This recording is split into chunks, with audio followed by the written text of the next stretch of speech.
Hi hello दोस्तों, उम्मीद करते हैं आप सब ठीक हैं। आइए दोस्तों, आज की कहानी शुरू करते हैं। काली पत्नी की ये कहानी दिल छू लेगी। अरे रानी, तुम सांवली, ऊपर से यह काली साड़ी, वो अच्छी दिखेगी क्या तुम्हारे ऊपर? पहले ही तुम्हारे रंग को देखकर लोग ताना मारते हैं। पूरब रानी को बोला। देखो ना पूरब, मैं बोलती तो कहती, सास बोलती रहती है हमेशा। ऐसा लगता है जैसे कौवे को काला टीका लगाया हो। पति और सास का बोलना सुनकर जरा उदास हो गई। वो काली नहीं थी, कृष्ण वनिया और रानी नाक नक्शे में अच्छी थी, पर पति और सास कलर को लेकर रानी को हमेशा ताना मारते थे। क्या करेगा वो भी, वो गोरा और रानी कृष्ण वनिया। लोगों का क्या, वो तो नाम रखने में पीएचडी होते हैं। ब्लैक और व्हाइट जोड़ी बोलते थे दोनों को। पूरब का मन वैसे साफ था। रानी को अगर कोई कलर को लेकर बोलता तो उसे जरा भी अच्छा नहीं लगता था, इसलिए वह भी थोड़ा बहुत बोल देता था ताकि वह जिद न करे। लेकिन जब वह बोलता था तो उसे इस बात का पछतावा होता था। उसकी माँ घर में हमेशा कड़वाहट रखती थी, आज भी वैसे ही हुआ। घर में उत्सव के माहौल में सुबह जब सास ने रानी से बात की तो वह थोड़ी घबराई हुई थी। उसका चेहरा भी शांत था। पूरब वास्तव में खुद पर शर्मिंदा था। अपराधी की तरह बैठने के बजाय वह काम के लिए बाहर गया। कई सारी महिलाएं काली साड़ी पहनकर सड़कों पर चल रही थी। सभी ही गोरी थी ऐसा नहीं था, लेकिन उन पर वह काली साड़ी अच्छी लग रही थी। पूरब काम की जगह पर गया। उसका बचपन का दोस्त विक्की और उसका पूरा परिवार साथ में था। जान पहचान हुई तभी पीठ के पीछे से विक्की की पत्नी आई। वह भी काली सांवली ही थी, काली साड़ी पहनी थी उसने। पीछे से एक आवाज आई, प्रतीक्षा दीदी, अच्छी दिख रही हो आप, आपकी साड़ी भी अच्छी है और आप भी। प्रतीक्षा के चेहरे पर खुशी आई, उससे ज्यादा विक्की खुश हो गया था। पूरब विक्की को कुतूहल से देख रहा था। विक्की ने वह देखा और जाना। वो पूरब के सवालों को हल करना चाहता था। विक्की ने पूरब से सीधे ही पूछ लिया, पूछो, तुम्हारे मन में जो भी है मैं तुम्हें उसका उत्तर देने के लिए तैयार हूँ। पूरब पहले हड़बड़ाया, फिर वह बोलने लगा कि नहीं नहीं, ऐसा कुछ भी नहीं है। विक्की ने पूरब से कहा, तुम मुझे नहीं जानते कि मैं लोगों का मन कितने अच्छे से पढ़ सकता हूँ। तुम मेरे बचपन के मित्र हो, तुम्हारे मन की बात भला मुझसे कैसे छुपी रह सकती है। विक्की आगे बोला, चलो ठीक है, तुम्हारा सवाल भी मैं ही बता देता हूँ। तुम यही सोच रहे हो ना कि मेरी पत्नी जो रंग से काली है और आज उसने काली साड़ी पहन रखी है, फिर भी वह और मैं इतना खुश कैसे? पूरब सब कुछ शांति से सुन रहा था और कुछ भी बोल नहीं पा रहा था।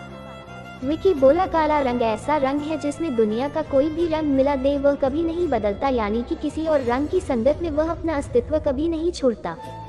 इसी प्रकार प्रतीक्षा भी दिल से एकदम उस कलर के जैसी है, कभी भी रंगीन न होने वाली लड़की है।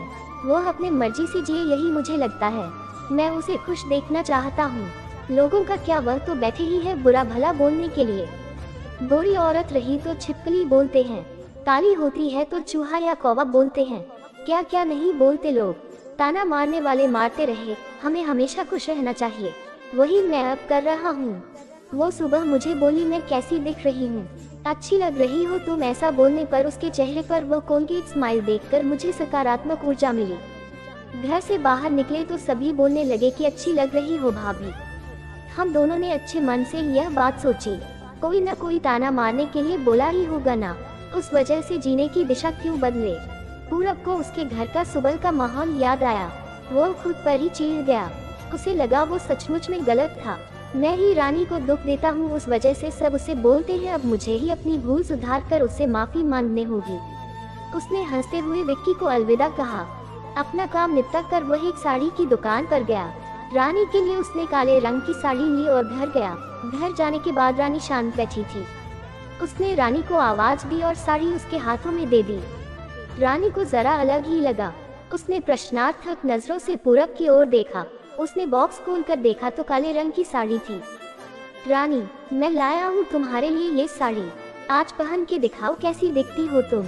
अच्छी नहीं लगी तो बदल देंगे साड़ी को, देखने तो दो कैसी दिखती हो तुम इस रंग में। रानी को जरा अच्छा लगा। चलो तैयार हो जाओ, जल्दी हम जरा बाहर जाकर आते हैं, एक क्लाइंट के पास जाना है, उन्होंने बुलाया है जोड़ी में। पूरब का बोलना सुनकर रानी तैयार होने गई। काली साड़ी, उस पर हल्का सा मेकअप और लंबे बालों की चोटी। पूरब भी क्या, पूरब की माँ भी रानी को देखते ही रह गई। पूरब बोला, रानी सॉरी। हाँ, अरे लोगों की बातों में आकर मैं तुम्हें हमेशा बोलता रहा और खरा सौंदर्य किसमें है यह मैं भूल गया था। रंग दो ही है, ये जानकर फिर जीना छोड़ दे क्या? अपनी खुद की पसंद छोड़ दे क्या? तुम्हें काली रंग की साड़ी पहनना बहुत अच्छा लगता था ना, पर मैं हमेशा तुम्हें टोकता रहा। अब मुझे समझ में आया, किसी भी रंग में रंगते वक्त मन साफ हो तो खूबसूरती निखरती है। तुम चाहती हो वैसे ही जियो, मैं कभी भी तुम्हें नहीं बोलूँगा। और हाँ, सचमुच सुंदर दिखती हो तुम। तुम्हारे रंग पर अच्छा खिलता है ये काला रंग।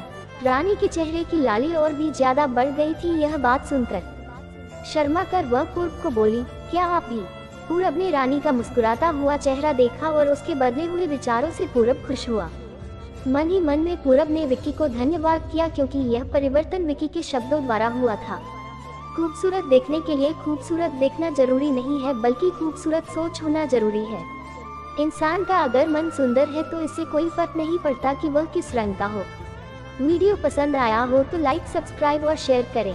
वीडियो देखने के लिए आपका बहुत बहुत धन्यवाद।